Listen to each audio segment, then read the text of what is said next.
Hi everyone, welcome to Suma's little world. তো তোমরা একটু অবাক হতেই পারো যে আজকে হঠাৎ করে মায়ের চ্যানেলের ইন্ট্রোডাকশন আমি কেন দিচ্ছি।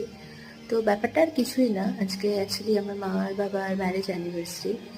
তো সেই জন্য একটা ছোট্ট সারপ্রাইজ অ্যারেঞ্জ করেছি, তো সেই কারণেই আজকের ইন্ট্রোডাকশনটা আমি স্টার্ট করলাম।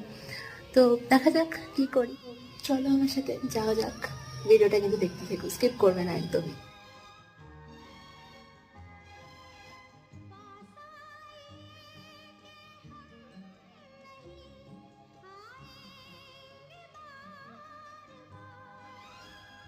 তো আমি চলে এসেছি। তো এই দেখো, ফুল কিনে এনেছি। আর কেক তো তোমাদের সাথে আগে শেয়ার করলাম, এই যে কেক। আর ওখানে দেখো বলু কি করছে, দাঁড়াও দেখাচ্ছি তোমাদের। এই দেখো আমি সবকিছু কিনে বাড়ি চলে এলাম, আর ইনি এখনো বসে এখানে